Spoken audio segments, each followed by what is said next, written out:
Salam.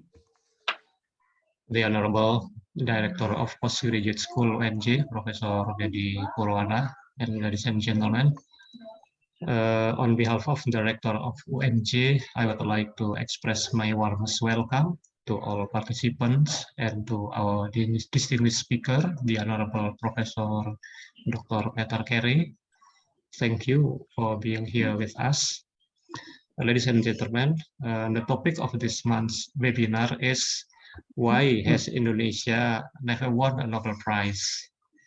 This question triggers us to reflect about our research, even though we have never won the Nobel Prize, but that doesn't mean it is impossible.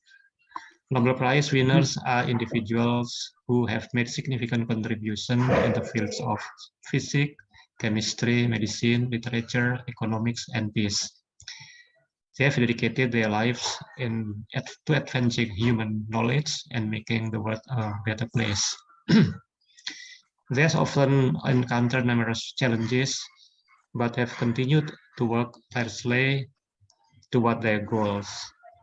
One of the great things we can learn from Nobel Prize winners is the importance of perseverance and dedication in achieving success.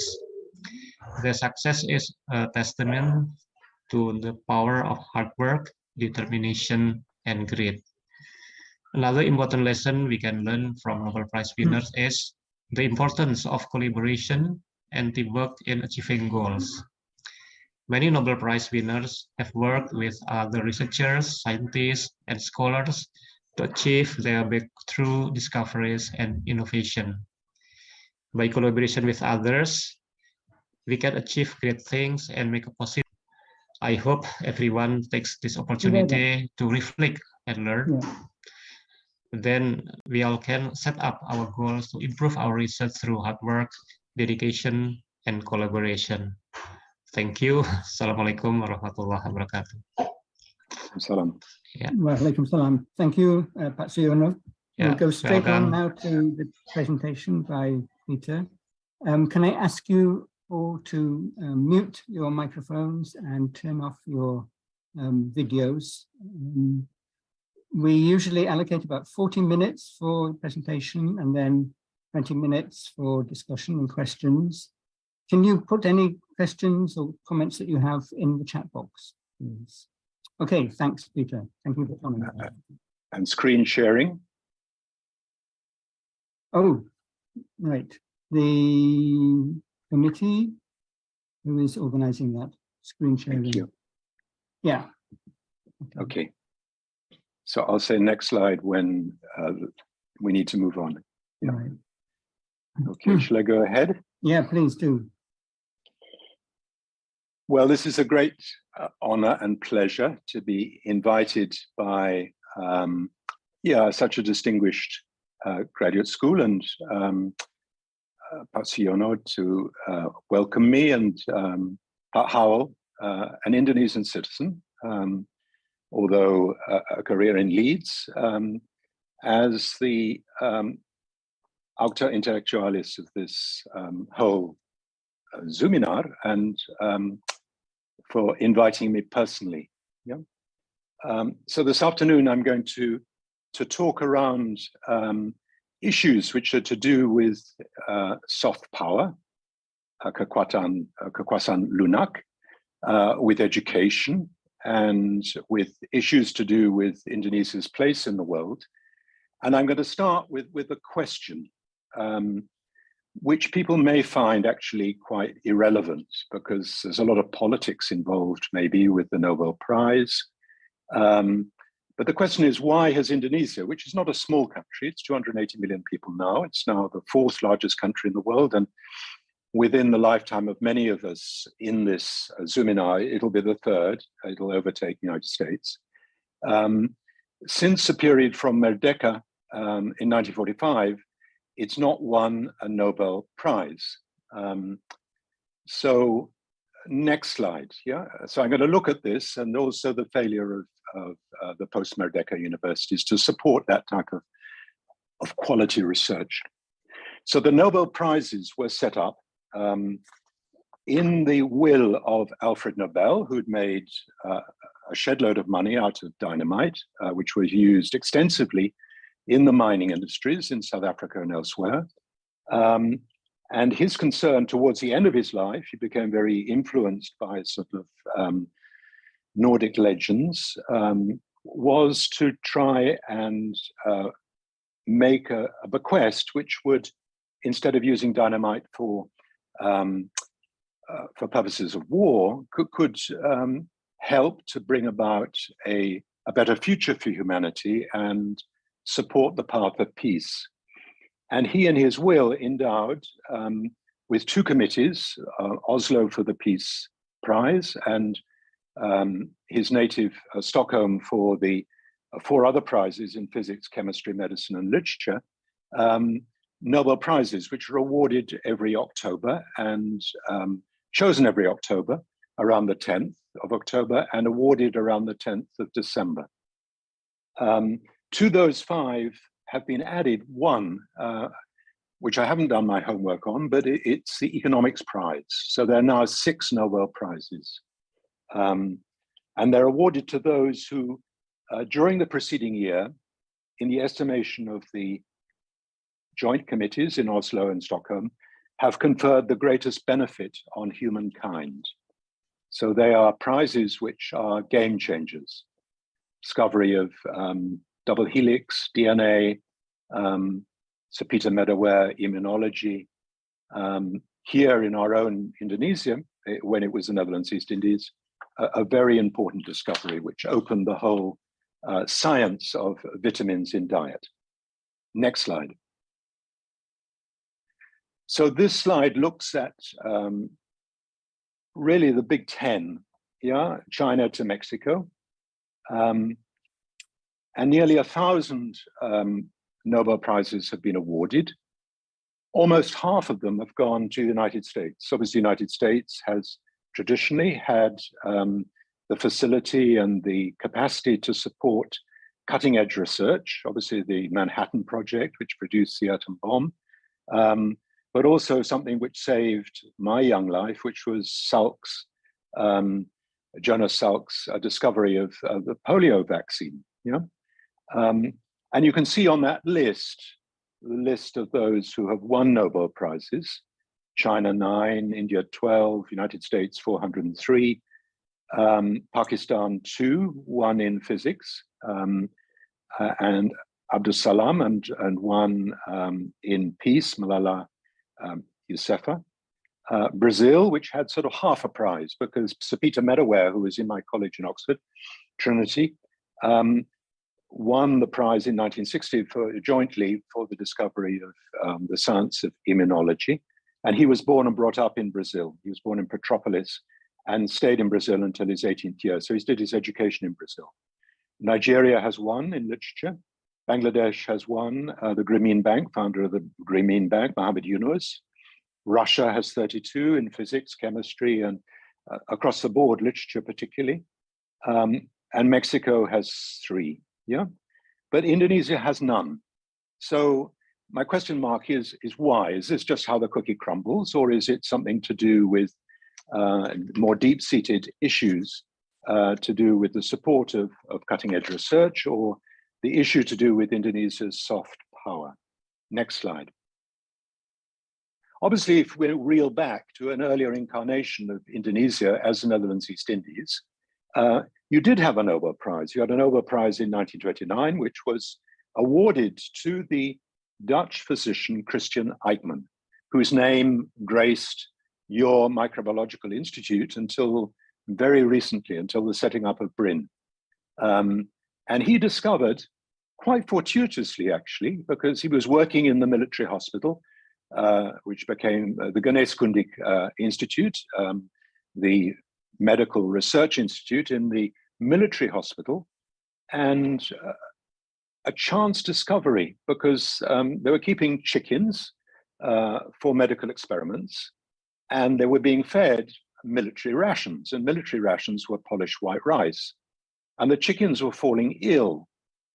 And the cook in the military hospital decided that the chickens shouldn't be getting top quality military rations.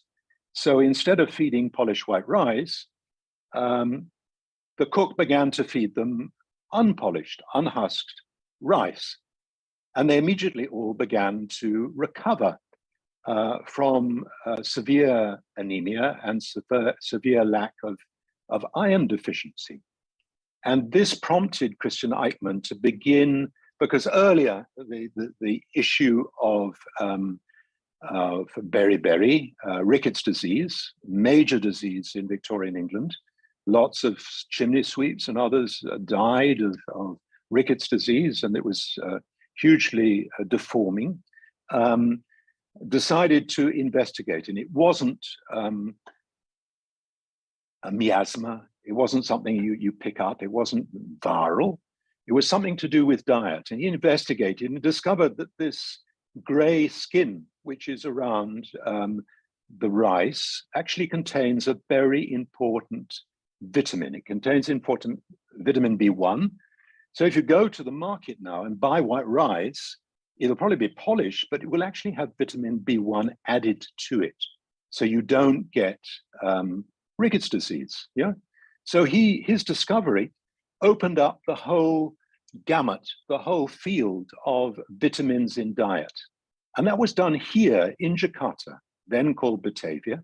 It was done in the military hospital, the Geneeskundige Institute, which became after 1916, the Netherlands Indies Microbiological Institute. And after 1930, after Eichmann's death and after his great success in winning jointly the 1929 Prize in Physiology Medicine, it was called the Eichmann Institute. And next slide. And one of Christian Eichmann's successors, Professor Ahmad Mokhtar, born in West Sumatra in 1892, followed in the footsteps of Christian Eichmann in a different path. His path was leptospirosis. Leptospirosis was the origin of not beriberi, but yellow fever, a scourge in West Africa. When I went to school at Winchester, UK public school, my parents had to sign a form saying, if I picked up leptospirosis, because there was no swimming pool, we swam in the river, we swam in a sort of bathing pool. If I picked up Weil's disease, which is from the urine of rats, they would not sue the school, yeah? And if I died of Weil's disease, likewise, yeah? So this was a scourge. And his path-breaking research in his 1920s, he defended his thesis in 1926 in Amsterdam when he was getting on to his mid-30s, discovered the origin of yellow fever in a particular strain of leptospirosis. And it's my contention that discovery, if Ahmad Mokhtar had lived, would have guaranteed Indonesia a Nobel Prize and probably a golden age for the Eichmann Institute in the post-war era. If it had not been for the Japanese occupation, if it had not been for an egregious war crime in which the Japanese military injected 200 Ramusha in Klender, which is between Jatinegara and Bekasi, with a faulty hepatitis vaccine, then he was not only a scientist, he was also a chevalier sans peur et sans reproche. He was a person of great integrity, great bravery, great courage. And when he was called urgently by the Japanese military to Klender and saw, I mean, if you die of tetanus, it's not hepatitis, it's tetanus. It's called lockjaw. It was a medieval disease, and you die within 24 hours with strictures, terrible strictures. Your body contorts. You can't breathe because your jaw clamps. And 200 of these dying men greeted his eyes when he walked into the Ramusha camp in Klender. And he, with great perspicuity, cut out a small patch of skin just above the injection point on the upper arm and analyzed those skin samples in the Eichmann Institute, and then discovered that it was indeed a faulty vaccine which had been used. he wrote a report, and obviously that report was damning. I mean, if that report had got out, then there would have been in the Tokyo War Crimes trial a trial of murder by medicine, which took place here in Batavia, and Japanese heads would have rolled. So instead of allowing that report to get out, allowing that the reason for this egregious war crime to be known to the many folk, the Japanese then began to torture to death Ahmad Mokhtar's team. They brought them to the ex-law faculty in Jalan Merdeka Barat, which had been turned into the Kempetai headquarters, and one by one they were tortured. And in the end, Mokhtar, after 4 had died in terrible circumstances, he then signed a paper saying that it was all his fault, that he was the person who supplied the faulty vaccines. He was sent to Anshul, and just a month before the dropping of the atomic bomb, he was bulldozed to death along and buried in a mass grave in Anshul. And shame on him. Bung Karno never stood up for him, never spoke truth to power, never told the Japanese what they had done, whereas Mohammed Hatta did. Yeah, Mohammed Hatta was a person of much greater moral consequence than Bung Karno. He never set foot in Singapore after October 1968, when, after repeated appeals, Singapore executed the 2 Marines who had been responsible for the McDonald House bombings in March of 1965, the 2 Indonesian Marines. Yeah. So here was a Chevalier sans reproche, who, if Bung Karno had been a different person, if Mohammed Hatta had been president, would have been a Pahlawan Nasional, should be a Pahlawan Nasional, even now should be a Pahlawan Nasional, should be someone who is a hero of science, a hero of humanity. Next slide. So Indonesia's international profile, a big 0, but this is different from the old order. Remember Bandung, 1955, the last week in April of 1955, when 30 representatives of Asian and African countries, independent Asian and African countries, got together to meet and charted a new course in international diplomatic gatherings and diplomacy, and through the soft power of that meeting, changed the course of the UN, which up to that point had been very much in the pocket of Western powers. The first 2 Secretary Generals, Trygve Lie and Dag Hammarskjöld, were obviously Scandinavians, but after Dag Hammarskjöld assassinated in the Congo, in Katanga, in 1962 by the US and by Belgian intelligence, it became U Thant, yeah, a Burmese who became a Burman who became the Secretary General, and he was followed by other figures from the developing the Third World. Yeah, so that Indonesia has had soft power in the past, orbited its culture, sent cultural teams, mainly to the communist countries of Eastern Europe, and participated. People knew about Indonesia in the old order. People didn't know about Indonesia in the new order, and still less in the period of Reformasi, and still less after it shot itself in the foot by cancelling the U20 under-20 FIFA games, and by first of all accepting them, and then at the last minute deciding not to go ahead with them because Israel was participating. Next slide. So this is an issue of soft power. I'm speaking soft power. This is the English language. 1500, we wouldn't be using English, we'd be using Latin. Yeah. In the 17th century, in the 18th century, we wouldn't be using English, we'd be using French, the language of diplomacy. The Treaty of Vienna, the Congress of Vienna, which lasted for several months, all that business was conducted in French. Yeah, is now conducted in English. 2 books, the King James Version of the Bible and the complete works of Shakespeare, the copyright on those 2 books pays for the whole running costs of the Oxford University Press. So soft power translates into hard money. When Indonesia became independent in 1949, de jure independent in 1949, de facto independent in 1945, had to fight for its independence. One country in Asia was much poorer than Indonesia. It's now the 9th richest country in the world, and that was South Korea. South Korea, through pulling itself up by its bootstraps, founding in 1965 the KDC, the Korean Development Corporation, which brought together government, the great Saibatsu, the great corporations of South Korea, and the creatives, charted a course for itself how in 50 years' time can we orbit our soft power in the world. And you only have to look at the Oscars to know that this has come to fruition, with Parasite winning the best film, and last year a South Korean winning a best actor. Yeah. So this was not done just à l'improviste. It wasn't just done, you know, hit and miss. It was done like Singapore has done, 20-year plan, 50-year plan. It was done by South Korea. Sapiens qui prospicit, wise is he who looks forward, by charting a course for the future.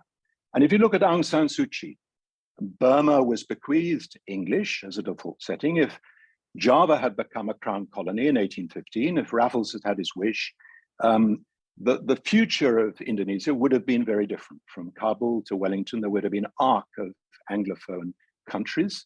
But Suu Kyi was essentially orbited by legal experts, international lawyers, was put up for the Nobel Prize in 1991, won the Nobel Prize. And you could say that because she was from Oxford and because she had the sort of panoply of the sort of bien-pensant English-speaking world behind her, who praised her at that time for her democratic struggle, then it was easier for her to be orbited.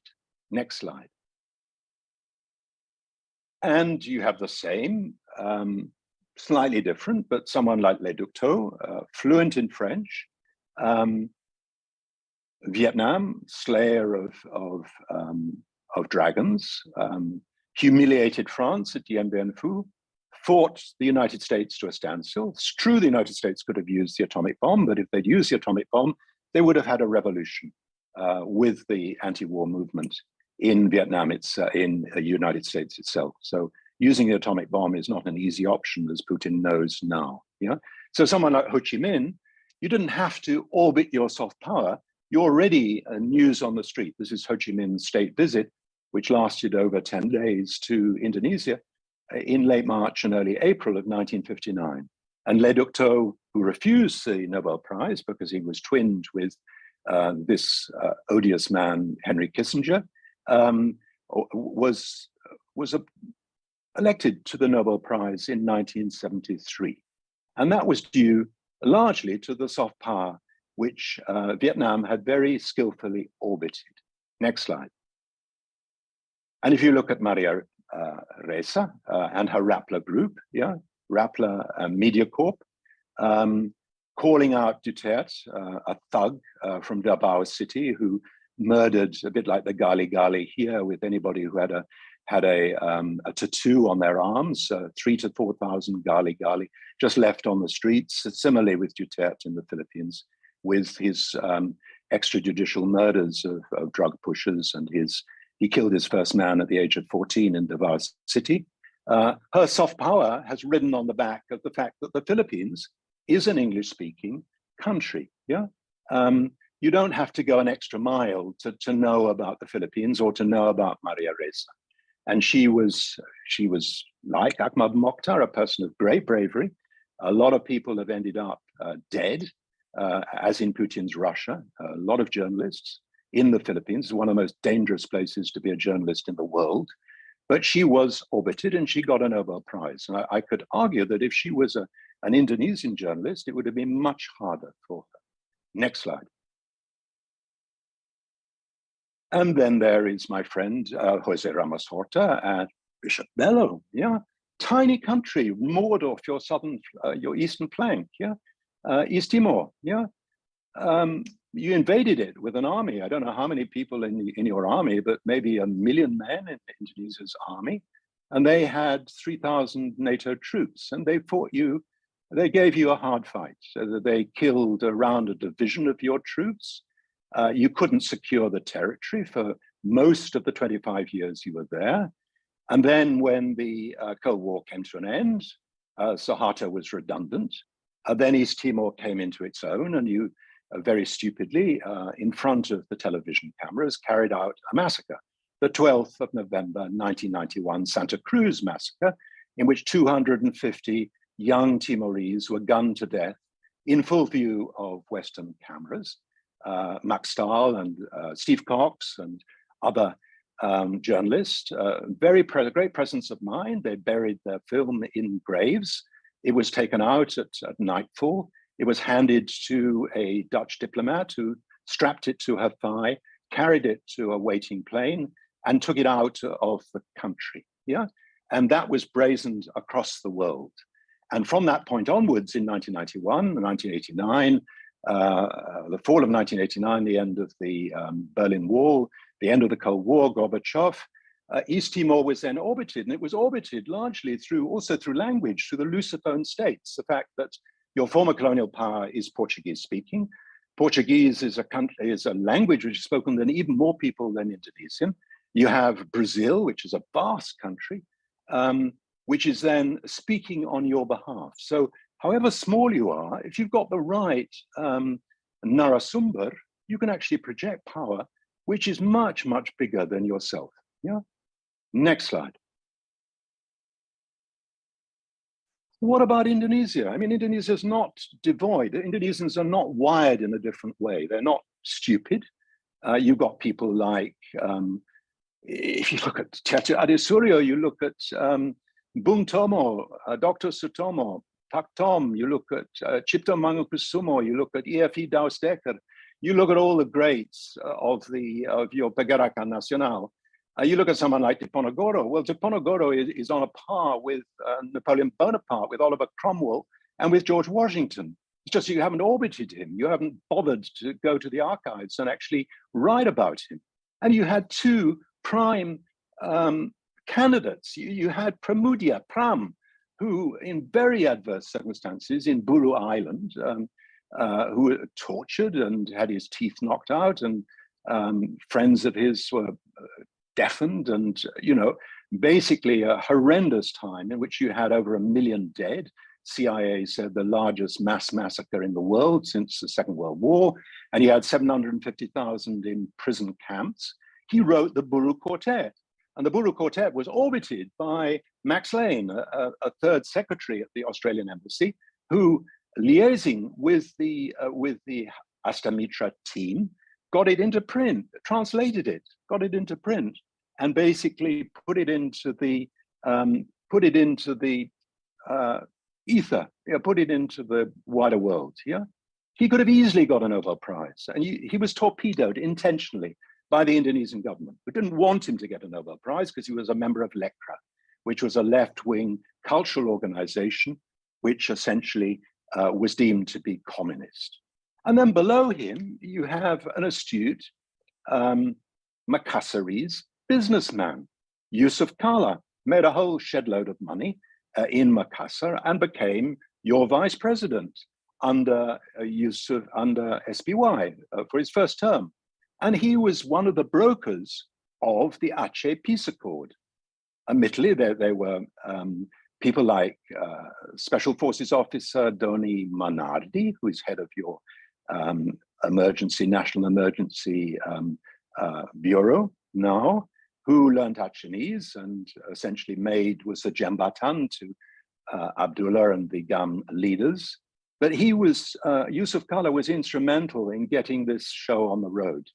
And if Indonesia had got its act together, he could have been orbited.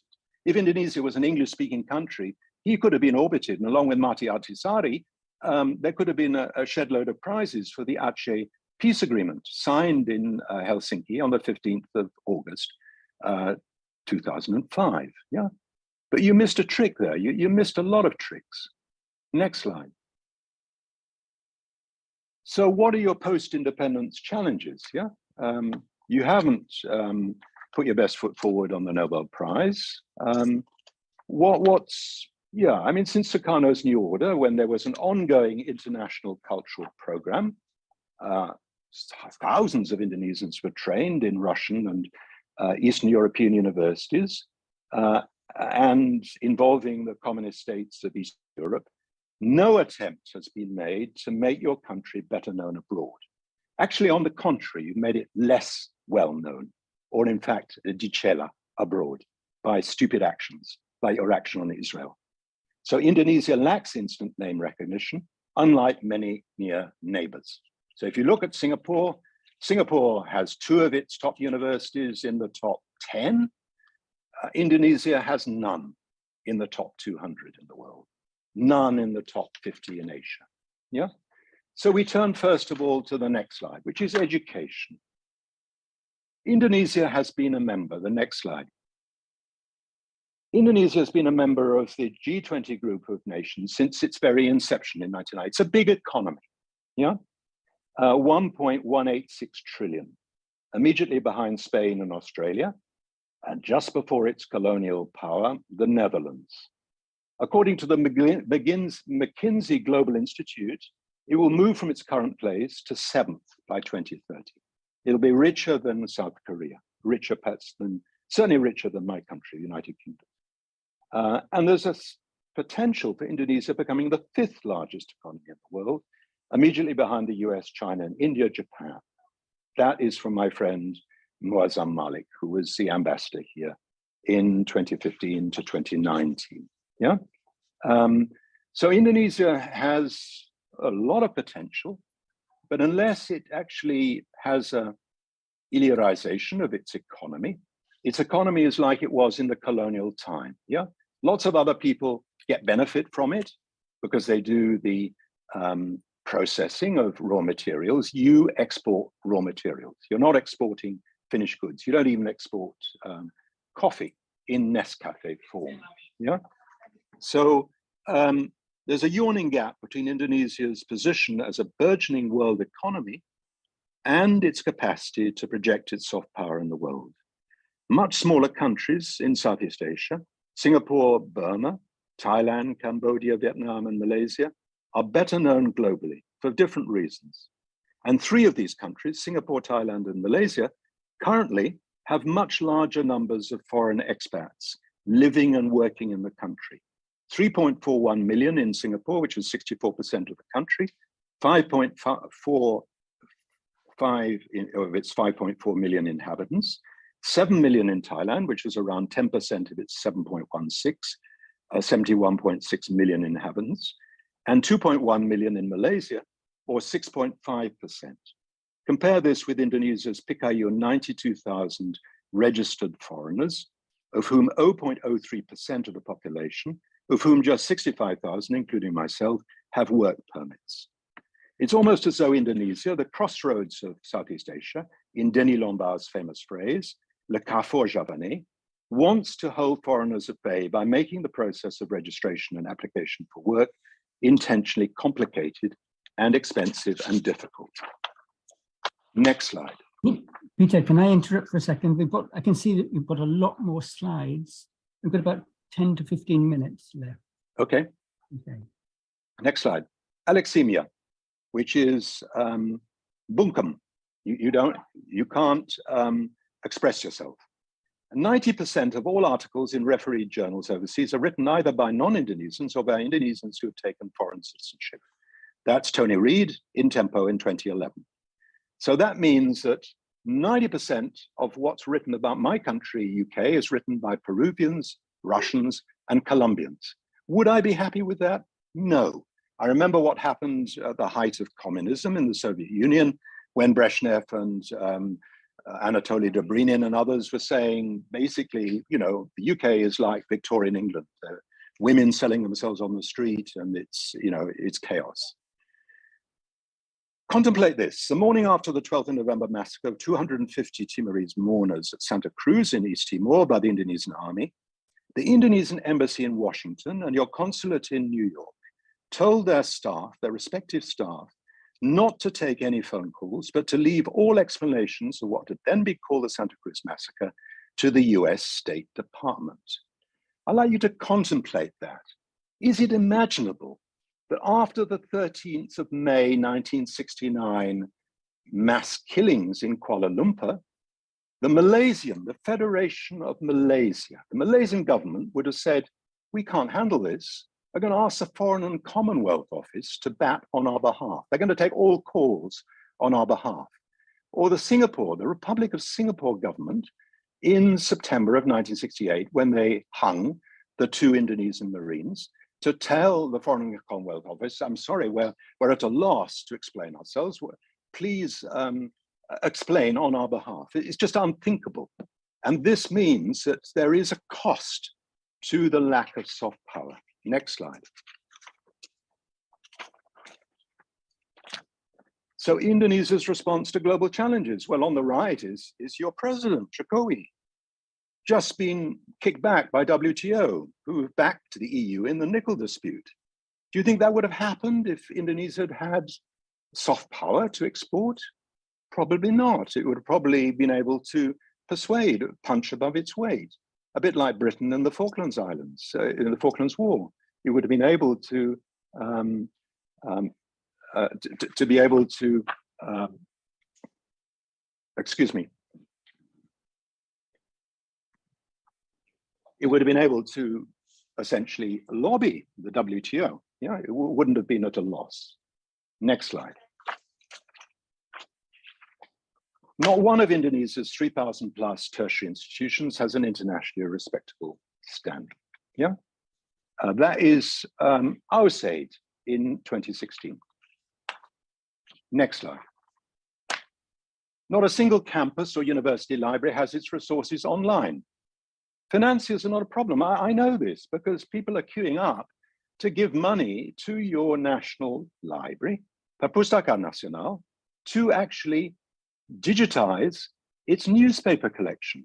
You got the rarest newspaper collection on Indonesia in the world because you got all the local newspapers which were produced in the Netherlands East Indies time. Yeah. So if you're writing a history of the middle class in Kupang or in Makassar or in Medan or in Emmerhaven, you just have to go to these newspapers and you can write them from the advertising columns, from the letters columns. But if you don't digitize them, they've gone, yeah, because they're on paper. You're living in the tropics. Next slide. So that's the Indonesian library. It should be online, yeah. It's not rocket science. You've got a generation, the millennials, Generation Z, they're much better at soft power of digitization than I am. It's a no-brainer. Put your resources online. Make Indonesia culturally known in the world instead of a big zero. Next slide. And then you've got a katak di bawah tempurung. Yeah, it's a frog under the coconut shell. The frog under the coconut shell thinks the coconut shell is the sky. It's not the sky. You've got 300 million Indonesian speakers, which is great. Yeah, it's great to have 300 million, but you're not. You can't use Indonesian on the streets of Tokyo, on the streets of New York, on the streets of Paris. Yeah, it's not a world language. Yeah, so you have to get out from under. You have to become, you have to become public intellectuals who are cosmopolitan public intellectuals, like Rabindranath Tagore or Edward Said. Yeah, who live in their own kampung, are fully grounded in their own culture, but yet Melanglang Buana. Next slide. Stasis, no academic research culture. Yeah, why? Next slide.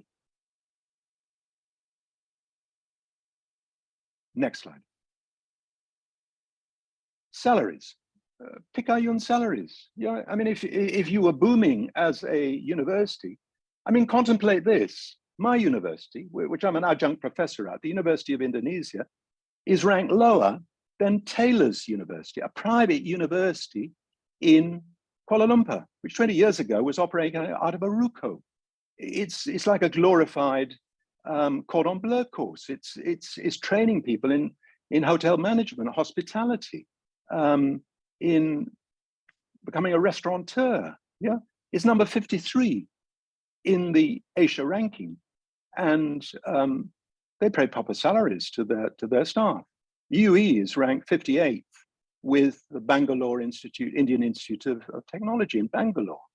And there's, obviously something going on. Yeah. Next slide. And what's going on is this civil service mentality. Yeah, in the old days, you used to put a pen or a pencil under a baby's pillow in their cot, so they grow up to be a priai. Yeah, you haven't had a social revolution in Indonesia. We've had a social revolution in the UK. We cut the head off our king in the 17th century. We had a social revolution, a middle-class revolution. France had a social revolution. United States had a social revolution of sorts in the 18th century, and Russia certainly had a social revolution, and so did China. Yeah, but you haven't had a social revolution. There were, you call your war of independence a revolution. It wasn't a social revolution. It was a military, the Vietnamese would have said skirmishes. Yeah.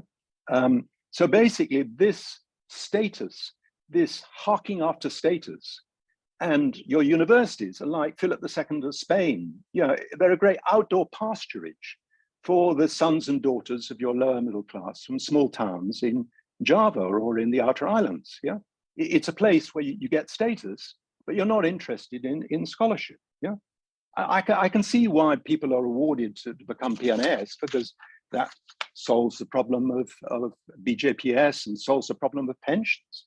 But it's death to scholarship. It's death to research. My grandfather, Edward Carey, for 34 years was the registrar of the University of Liverpool. Well, bully for him, but he wasn't an academic. No stretch of the imagination. He was a lawyer who got his barrister's exams in Dublin. He was a good administrator, but he wasn't an academic.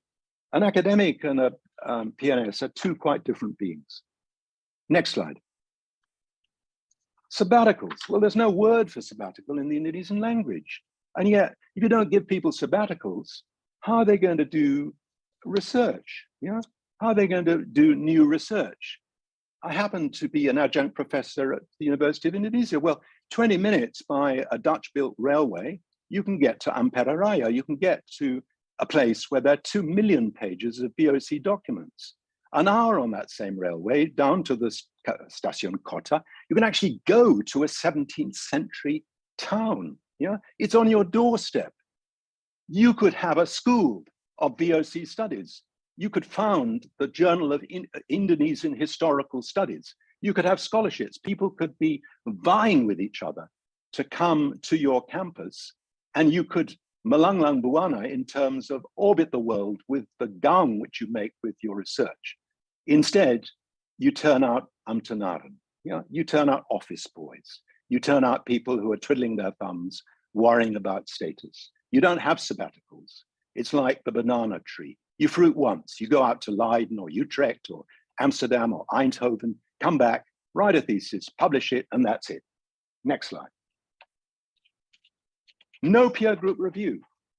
2012, I produced 1,200 pages in 3 volumes on your Oliver Cromwell, your George Washington, your Napoleon Bonaparte, your Suvorov, yeah, Diponegoro.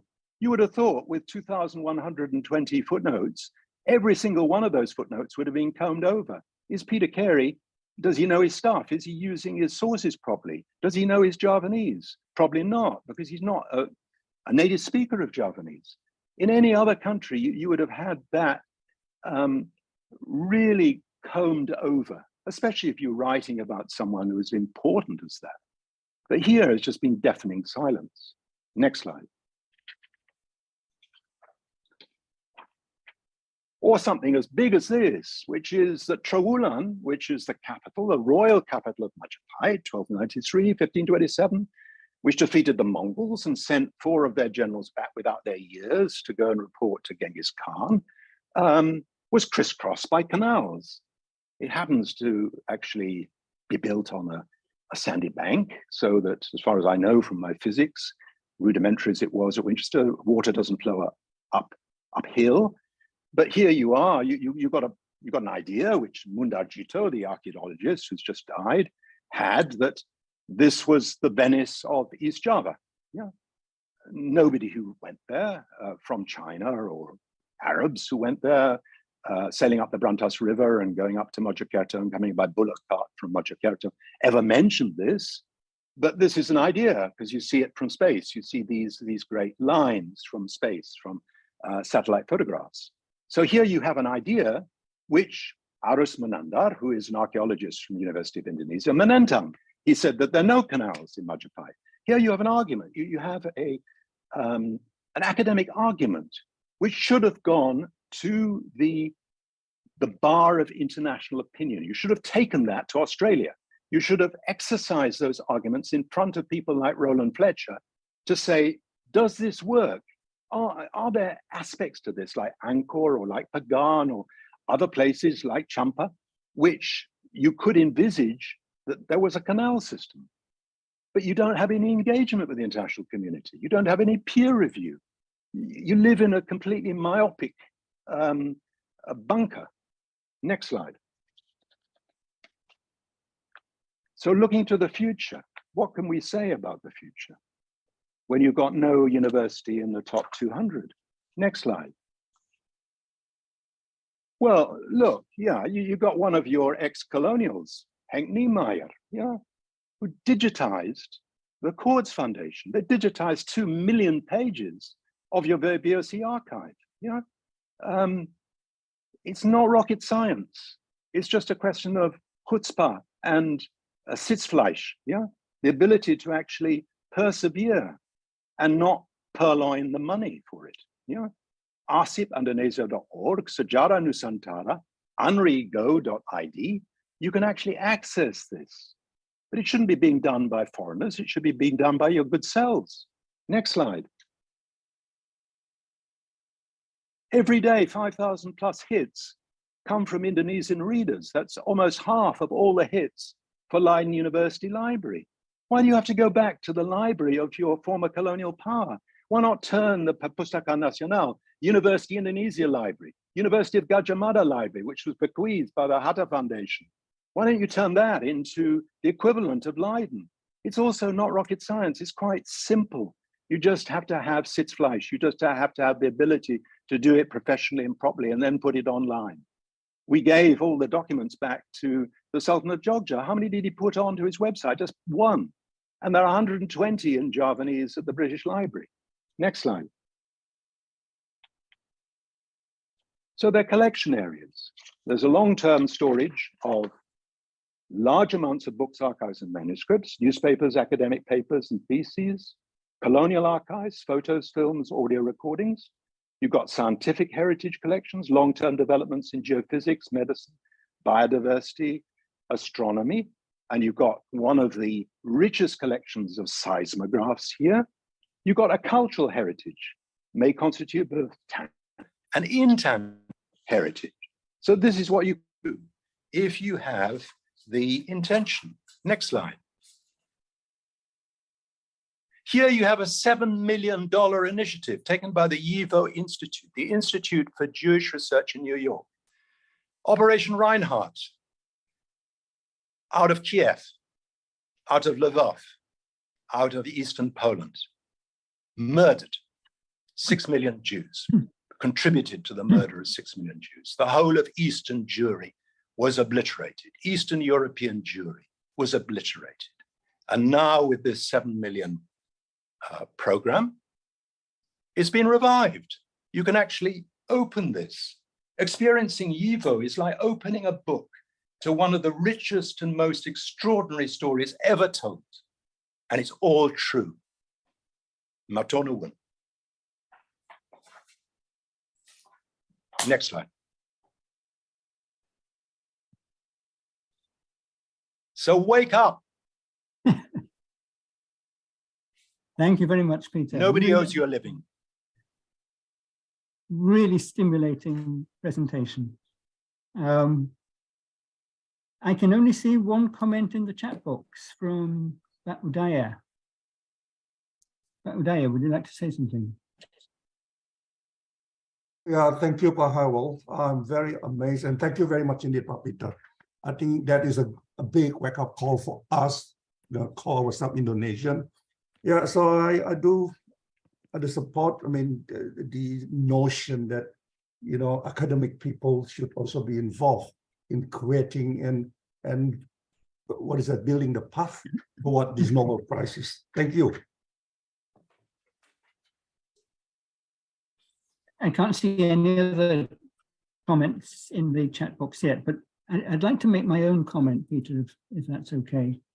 About language, a real achievement, in my opinion, my field is language planning and policy, a real achievement of Indonesia has been to develop the national language in a way that has not been achieved by almost all former colonial countries of the British, the French, and the Portuguese, who've all ended up using the former colonial language in one way or another, particularly in education.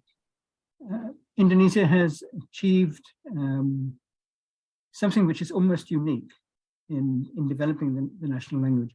And I understand exactly what you're saying about the need for the country to orbit itself, but I hope that is not interpreted as meaning that Bahasa Indonesia should be replaced in any way by English.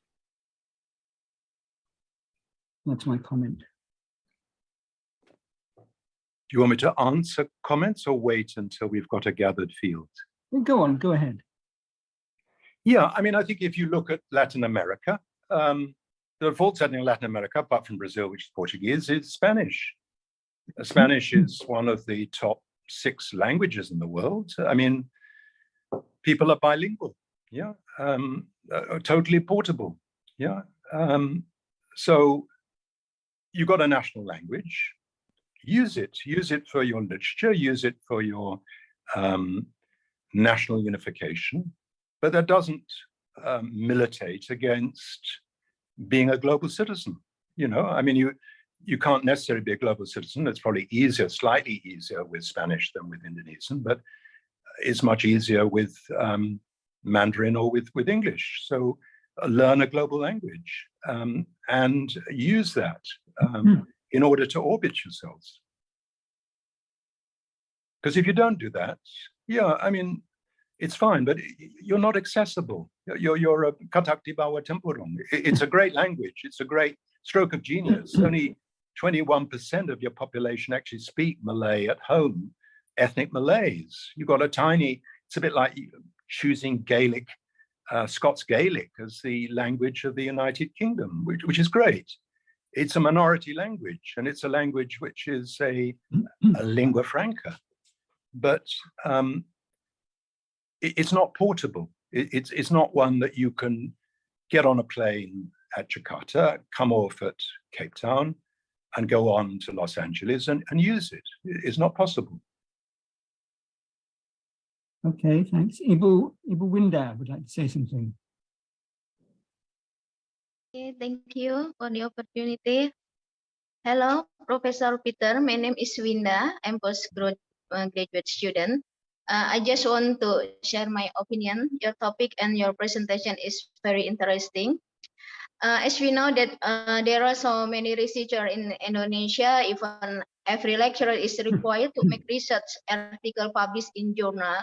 But as we know, as you said before, that Indonesia like a katak dalam tempurung, as a baby giant sleeping. So according my opinion, it has happened because Indonesia has not yet reached in written culture. It is still in oral culture. As a result, Indonesia does not yet have a scientific tradition which form the basis of writings and research results that have the potential to invite awards such as a Nobel Prize. I think support for the government is important for us, or for all of the researchers in Indonesia to get the prize Nobel maybe in the next. I think it's according to my opinion. Thank you, Professor Peter. Okay. Thank you so much, Ibu Winda, for your comments, reflections, and thoughtfulness here. B.J. Habibie, who is your 3rd president, estimated, when I last looked, that 50,000 Indonesian scientists were permanently abroad. Yeah, they were not working in the country, but they had gone abroad, not because they were not patriots, not because they didn't want to live in Indonesia, but because the facilities in Indonesia and the culture of research didn't exist. Yeah, so you've exported. Kita petik buah. We're picking the fruits of all this training, and you are the losers in this. Yeah, you have to create a situation in which it is meaningful for people who are at the cutting edge of their research to come back and actually apply their trade here in Indonesia. If it's not meaningful, then you're going to have a lot of extremely bright cookies who are going to go abroad, train, look at what beckons for them in Indonesia as a PNS and say, that's not for me. There could be politics involved, there could be ethnicity involved, there could be religion involved, I don't know. But in terms of just professional career choices, that's a reality at the moment. You have to create the conditions, as Singapore did, South Korea did, the Meiji Restoration Japan did, post-1911 China did, the May 4th movement, let 100 flowers bloom and 100 schools of thought contend. You have to create the conditions whereby basically this is bersahabat, this country is bersahabat for ilmuwan. Yeah, it's not a sort of great outdoor Philip II of Spain sort of pasturage for PNS. Yeah, and as long as it remains that, you're basically in a colonial situation. You're in a colonial situation. You've got a very big economy. Lots of people want to be part of that economy, but they don't want to upgrade it. I mean, think of Freeport-McMoran, who are sort of taking out thousands of tons of gold on their planes. Yeah, it's just being ripped off. You're just being ripped off. I mean, it's a neo-colonial situation. And this is exactly what Bung Karno was talking about. He was saying, you know, merdeka fisik hanya 50%. Yang merdeka otak adalah 50% yang lebih berbobot, lebih berarti. Yeah? So just getting your physical sovereignty and physical freedom is only 50% of the story. The other 50% is decolonizing your mind. And decolonizing your mind doesn't mean kowtowing to the West. It means actually standing up to them and telling them where to get off. And being able to actually put, you know, force into shove so that when Jokowi says no more pellets, nickel pellets being exported to the EU, when the EU cuts up rough, then the boom goes down on Indonesia. And they say, we're only going to export processed nickel. Yeah, but you're going to have the economic and financial strength to be able to do that. At the moment, United States is in a deficit situation with China. And it's getting towards the end of the period where it could call the shots. But at the moment, it could still change that equation. Look what happened to Huawei and the ban on microchips. Yeah. So you have to actually, people only respect strength. Yeah, in the world. States are monstre froid, are cold monsters, in de Gaulle's phrase. You have to actually be a cold monster. Yeah. You have to be in a situation where you can put force into shove. Yeah, as Britain did, everybody was astounded. We sent a task force to the South Atlantic in 1982, April. Yeah, we had the heavy lift, Ascension Island. We had the heavy lift from the United States, but we were able to project that power largely because of the assets which we were being able to call in terms of global diplomacy. Yeah, Indonesia doesn't have that at the present time. It's very exposed on the issue of the emergence of China as a superpower. Is it going to berlindung di bawah Tiongkok, or is it going to masih berlindung and not pay very many taxes for your defense di bawah Armada Ketujuh America? Yeah, you got big choices to make, and it's much easier to make those choices if you make those choices from strength rather than weakness. Okay, Kiran would like to say something. I think this will have to be the last comment. Kiran.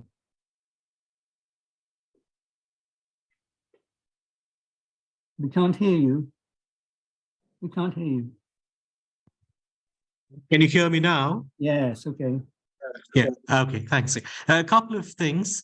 One is, although the talk, Dr. Carey's talk was about Indonesia, I don't really know much about Indonesia, but I think there's a lot of universal validity to everything that he said, and it can be applicable to many, many countries that are, well, for want of a better word, called developing countries. I'm from India, and I've been a long-term resident in the Gulf, in the Persian Gulf. And for a country, I'm talking about my country, for a country with 1.37 billion people, a dozen Nobel Prizes is not all that many. I just wish there were more people from many, many more countries, Asian countries, African countries, attending this talk. The things that he said about higher education policy and management, the things about language policy, it's actually applicable to many countries, which are not so high on the Nobel Prize list. So thank you very much. The other thing is, Dr. Carey asked, he was wondering about the economics Nobel Prize just before he started his presentation. I'd like to answer that. In the late 1960s, the Central Bank of Sweden, I don't know what the bank is called, but it's the main bank of Sweden. Bank, yeah. They turned 200 or 300 or something. And to mark the occasion of their 300th anniversary, they created a fund from which the economics Nobel Prize was born. And even today, the economics prize is not funded by the Nobel, it's from the bank's money. Great. Thank you so much. That's wonderful. I was perplexed about that because I saw 5 prizes and then I know there's 6. Yeah. So it was the Swedish Central Bank. That's great. Okay. Thank you very much, Peter, for a very stimulating presentation. And can we take one more question? Is that okay, Peter? Yeah, absolutely. Herianto would like to say something. Thank you. I just would like to say something in support or in concurrence with Peter's point on language. It's not an either or. It's not an either or. It's not mutually exclusive. That if you speak Indonesian, it should come at the cost of speaking, say, an international language, say in this case English. We remember that Sukarno told Cindy Adams, and I even dream in Dutch, right? And it's possible. And we don't find Sukarno to be speaking any less Indonesian than we are today. So I think we need to be, I'm very much in support of what Peter was saying. I think we need to be more cosmopolitan. We can't be too inward looking. We can't be ultra nationalistic. That's what I'm going to say. So again, I'm just saying that it can go hand in hand. It doesn't have to choose. It's not an either or situation. That's all I want to say when it comes to the question of language policy.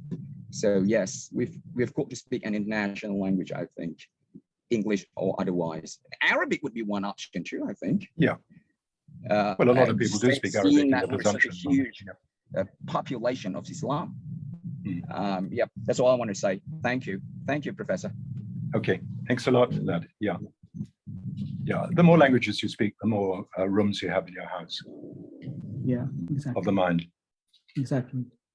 So thank you, Peter. I was interested to notice in Compass today on the opinion page 6, somebody talking about the bureaucratization of higher education in Indonesia.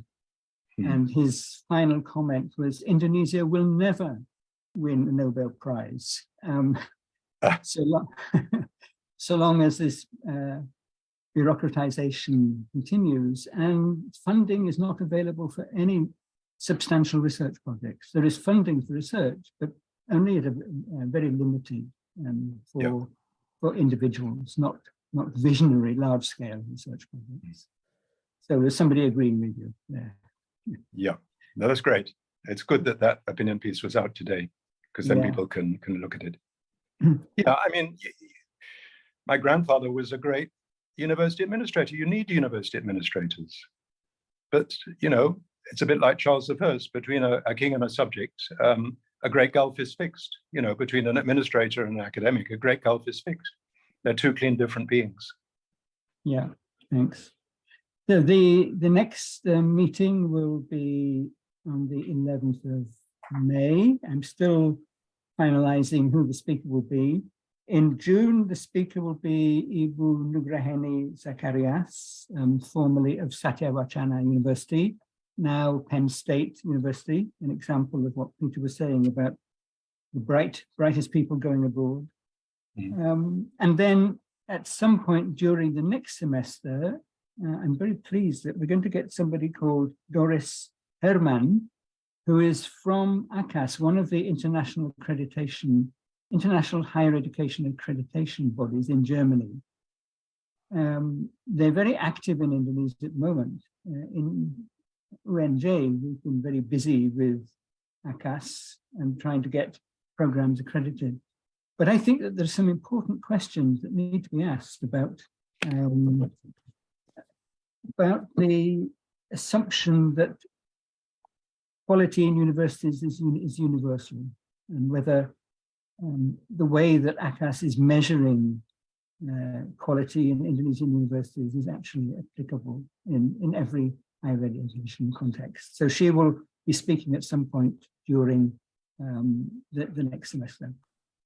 So thanks very much, everybody. See you again in May, and thank you again to Peter. Goodbye. Recording stopped. Goodbye, everyone. Thank you. Thank you, Pak Howell. Thank you. Thank you, Pak Howell. Thanks a lot.